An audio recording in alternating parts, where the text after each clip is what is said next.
नमस्कार दर्शक आज दिन 22 तारीख बुधवार आज सकाल गुरुत्वपूर्ण खबर उपर नजर पकाइबा ता पूर्व जदि भिडियोटी को नुआ कर देखुछंती तेबे आम चैनल को एवं सब्सक्राइब करी पाखे आसुवा बेल आइकन को क्लिक करंतु जहा द्वारा आपण सर्वप्रथम लेटेस्ट न्यूज जानि परिबे। चाषी बड़ घोषणा कले मुख्यमंत्री मिलिबो 5 लाख टंका भुवनेश्वर राज्य में चाषी और अन्य आर्थिक अनग्रसर श्रेणीर लोकों समवाय माध्यम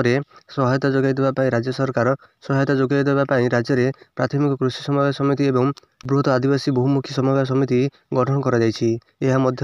1542 नुआ पैक्स और लैंप गठन कर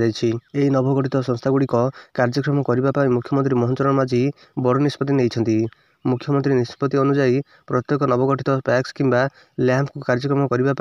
5 लाख टंका लेखाएं मूलधन बा सीड मनी दिज्व ए संपर्कित एक प्रस्ताव को मुख्यमंत्री मंजूरी प्रदान करा नवगठित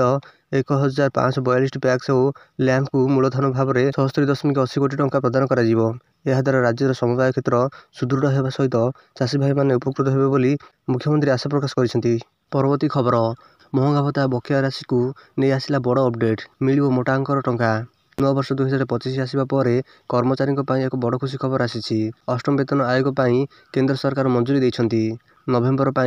एआईसीपीआई तथ्य महंगा भत्ता वृद्धि निश्चित करिछि अतिरिक्त भाव में 18 मासर विचाराधीन डीए बकिया संबंध में एक गुरुत्वपूर्ण अपडेट सामना को आसी जनवरी 2020 रु जून 2021 पर्यंत महंगा भत्ता स्थगित रखा एक गुरुत्वपूर्ण निष्पत्ति नहीं अर्थात से समय मध्य डीए एवं महंगा रिलीफ प्रदान कर तथापि बर्तमान एक सुजोग अच्छी जे कर्मचारी माने चलित वर्ष डीए बकिया पाइपर महामारी समय केंद्र सरकार 18 मासर महंगा भत्ता एवं महंगा रिलीफ भत्ता बंद कर यह सत्वे कर्मचारी और पेंशनभोगी मैंने यही विचाराधीन राशि मुक्त करने क्रमागत भाव में दाबी कर आसुछंती। परवर्ती खबर रहिबनी समस्या जेकोसी नेटवर्क व्यवहार करें जियो एयरटेल और बीएसएनएल उपभोक्ता डेस्क मोबाइल उपभोक्ता कनेक्टिविटी अनुभव कर शैली में परिवर्तन आने टेलीकॉम विभाग एक नुआ सुविधा आरंभ करिछि जो जियो एयरटेल एवं बीएसएनएल उपभोक्ता माने जेकोसी टेलीकॉम नेटवर्क माध्यम कॉल करने और 4G सेवा पाइपर देश टेलीकॉम टावर गुड़िक आरंभ होता एवं डिजिटल भारत निधि द्वारा पांठि प्राप्त इंस्टा सर्कल रोमिंग सेवा विशेषकर ग्रामीण एवं दुर्गम अंचल में जोगाजोग व्यवधान को दूर कर। परवर्ती खबर प्रधान शिक्षक और शिक्षयित्री आपत्तिजनक वीडियो भाइराल राजस्थान चित्तौड़गढ़ एक सरकारी स्कूल प्रधान शिक्षक और शिक्षयित्री आपत्तिजनक अवस्था धरा पड़ती दुही आपत्तिजनक अवस्था वीडियो सोशल मीडिया भाइराल होपर प्रधान शिक्षक और शिक्षयित्री को चाकरी निलंबन कर दि जाइथिबा जଣାपड़ी। परवर्ती खबर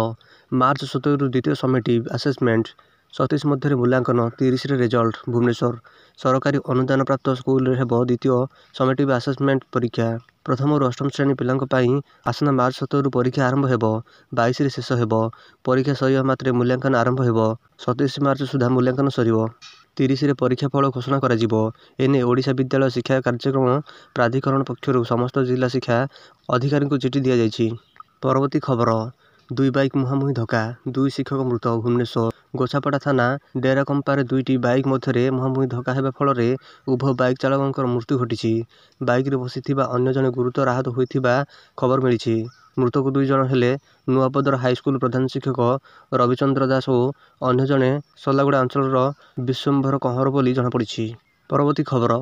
गुरुवार ठार राज्य में बढ़ तापमात्रा भुवनेश्वर राज्य में शीत कमिबा सह बढ़ तापमात्रा एने पूर्वानुमान करिछि आंचलिक पाणीपाग केन्द्र आसंता गुरुवार ठार उपकूल ओडिशा समेत दक्षिण और आभ्यंतरीण ओडिशा तापमात्रा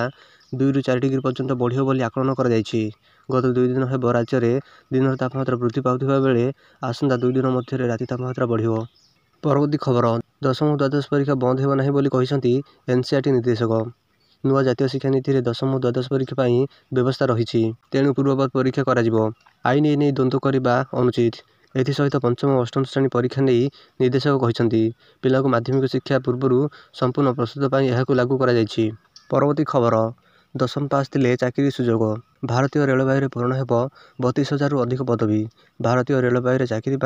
आपण वर्ष वर्ष धरी प्रस्तुत होती कि जदि हाँ तेज यही खबर आपण रेल नियुक्ति बोर्ड आरआरबी नहीं आसी एक सुजोग एने आरआरबी एक विज्ञप्ति प्रकाश कर नियुक्ति मध्यम आरआरबी रे ग्रुप डी पदवी पूरण हो एने ऑनलाइन माध्यम आवेदन करने पड़ो एथिपाई उभय महिला और पुरुष आवेदन करेंगे यह नियुक्ति मध्यम 32,000 रु अधिक पदवी पूरण हो दशम पास कर प्रार्थी यार सुजोग ने। वीडियो भल लगे लाइक शेयर एंड सब्सक्राइब करूँ। धन्यवाद।